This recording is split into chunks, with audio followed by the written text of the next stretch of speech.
दरअसल double engine सरकार का क्या लाभ होता है, किस तरीके से लाभ होता है और कितना ग्राउंड लेवल पर वो एक्चुअल में लोगों को लाभान्वित कर रहा है, इसका एक जीता जागता उदाहरण मंडली खादी ग्राम उद्योग बोर्ड के द्वारा लगाए गए इस पूरे मेले में सबसे महत्वपूर्ण अगर कोई स्टॉल है तो रोशनी मौर्य जी का स्टॉल है, जो तमाम लोगों को अपनी तरफ आकर्षित कर रहा है। जिस तरीके से मोदी जी का ये दावा है कि भारी तादाद में लखपति दीदी को जो है समाज में उतारना है, उसी के क्रम में रोशनी मौर्य जी हमारे साथ है, जिनका मायका वाराणसी में है, नरेंद्र मोदी से काफ़ी प्रभावित है और नरेंद्र मोदी का कॉन्स्टिट्यूंसी क्षेत्र भी वाराणसी है। क्योंकि नरेंद्र मोदी की जो कैरियर की शुरुआत थी वो चाय बेचने को लेके हुई थी और आज भी उसी पैटर्न पर ये भी चाय बेच रही हैं और चाय बेच के अपनी एक पूरी अलग पहचान बना चुकी हैं।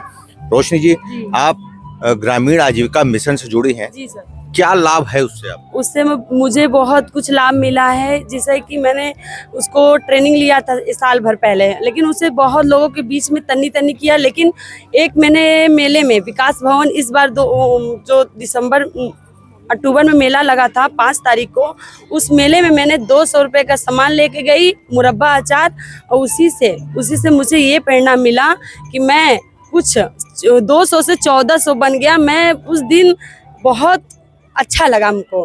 फिर वो 1400 फिर 5000 मेरे बदल गया। मुझे यही नहीं समझ भगवान मेरे ऊपर बरस रहे हैं कि क्या बरस रहा है, और मेरे मेहनत का पैसा वो मुझे मिला था।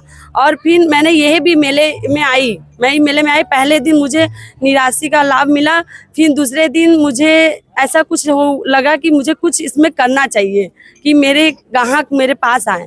तो मैंने ये ग्राहक बनाने के लिए एक चाय का शुरुआत किया। तो उससे मेरे ये मुझे लाभ मिला कि मेरे कुछ ही स्टाफ आते हैं, चाय पीते हैं, फिर उसके बाद वो लोग आते हैं एक ना एक अचार, मुरब्बा, पापड़ कुछ ना कुछ लेके जाते हैं और लेते हैं। उससे क्या होता है, मेरे ग्राहक ऑलरेडी बनते और मेरे पास कुछ तो आने लगा। इतना है इस मेले को भी अच्छा, मतलब मुझे इतना फील हो रहा है, अच्छा फील आ रहा है।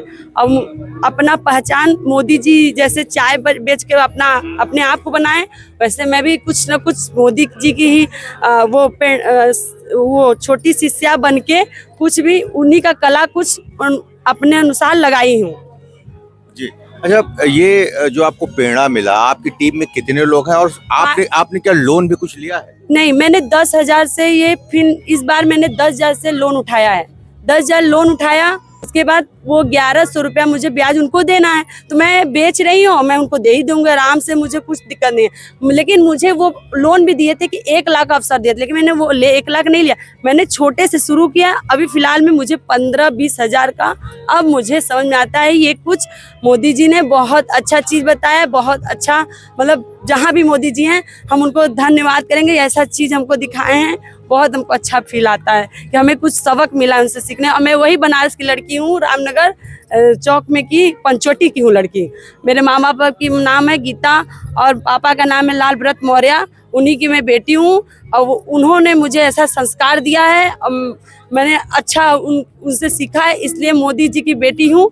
मुझे अच्छा चीज़ें आता है बनाने और मैं सबको अपने सामने देखकर देती भी हूँ, और वो लोग आते भी हैं देखकर, मुझे लेकर जाते भी हैं। ऐसे लोग भी आते हैं, कहते इतना अच्छा बनाती हो। मैं कहती हूँ मेरे हाथ में हुनर है भाई, मैं सब कुछ बना सकती हूँ, और उससे मेरे ग्राहक बनते हैं। जी रोशनी जी, लखपति आपको लगता है कि आप जल्दी बन जाइएगा, वो योजना सफल हो जाएगी? सर क्यों नहीं बने जाएंगे, जब मैं भी बन सकती हूँ, इतना मेरे अंदर है क्षमता, और मैं अपना ग्राहक खुद बनाऊंगी। मोदी जी उस समय चाय बेच रहे थे तो लखपति वैसे ही नहीं, उस तरीके से 5 रुपया हो चाहे 10 रुपया हो, आदमी को अगर 1 रुपया भी छोड़ के एक चाय को छोड़ दो, समझो को अगर गरीब भी आ रहा है तो मोदी जी ने उन्होंने उसका व्यवस्था किया है। और उसी तरह हम भी कभी गरीब आते हैं, कुछ भी आते हैं, उन लोगों पे दया, ये नहीं है कि पैसे के लिए करें, ग्राहक बना रहे, कुछ लोग का पेट भी भरता है इससे। लेकिन अच्छा मुझे मोदी ने सिखाया है, चाय बेचे हैं, चाहे कुछ भी, वही चीज सबक मैं ली हूँ उससे। बनारस की बेटी हूँ मैं। अच्छा, जब आप कुछ नहीं करती थी और अब आप खूब करने लगी, हाँ। कमाने भी लगी, लोगों से मिलने भी लगी, दोनों में क्या फर्क समझ में आता है? घर में बैठी थी तो गंवार बनी थी, और घर से बाहर निकली हूँ तो मोदी जी मुझे बाहर निकाले, तो मैं तो कुछ टैलेंट आ रहा है मेरे अंदर, मुझे अच्छा लग रहा है, फील अपने आप को मैं कुछ हूँ। मुझे ये अच्छा लगता है कि मैं अपने आप को कुछ हूँ, ऐसा लगता है। नहीं, मैं ऐसे लगता था घर में सोई हूँ, बैठी हूँ, ऐसा लगता था। लेकिन योजना ऐसा बनाए हैं मोदी जी कि हमको ये काफी अच्छा लगता है, और इसमें हमको मन लगा है मेरा एकदम। अच्छा, और भी जो महिलाएं हैं जो कुछ नहीं कर रही हैं, आप जैसी थी, वो आपको सुन रही होंगी, तो उनको क्या संदेश देंगी, क्या कहेंगे? हम उन लोग को भी कहेंगे यही काम, यही रोजगार अपने से भी बनाओ, अपना पहचान बनाओ। कोई एक रास्ता बताता, उससे कई रास्ता आप बनाएंगी। बहुत पेपर जैसे दिया जाता है वैसे ये भी चीज होता है, तो पेपर ही समझ कि इसको अगर चले रास्ता, कभी गिर भी सकती हो, ये जरूरी नहीं है, लेकिन उठने का क्षमता आपको होना चाहिए। जैसे एक बकरी है, बच्चा दे देते हैं तो वो अब उसकी बच्ची मर गई, तो उसके अलावा वो बकरी कैसे उठेगी, उसके अंदर सिलो क्षमता होती है।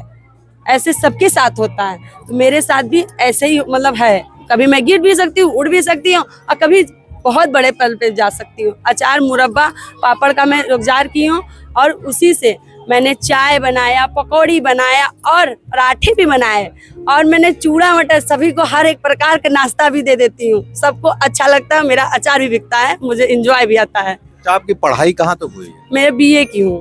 अच्छा, बीए में की हूँ, महारानी से, रामनगर चौक से हम नहीं, लोग का। उसके अलावा मीडिया का कोई इंटरव्यू दिया आपने? नहीं, मैंने पहली बार दिया है मीडिया को, आपको दिया है पहली बहुत बार। बहुत धन्यवाद रोशनी जी, आपने समय निकाला, बात किया। तो रोशनी मौर्य है जो साफ तौर पे सरकारी योजनाओं का किस तरीके से लाभ लिया जा सकता है, और न सिर्फ लाभ लिया जा सकता है बल्कि एक मिसाल पेश की जा सकती है अपने परिवार के लिए, अपने समाज के लिए, अपने शहर के लिए, और पूरे देश में इस योजना का जीता जागता बेहतर एक आंदोलन के रूप में रोशनी मौर्य इन दिनों तमाम लोगों को एक नई रोशनी दिखाती पड़ रही हैं। मिर्जापुर से के लिए वीरेंद्र गुप्ता की रिपोर्ट।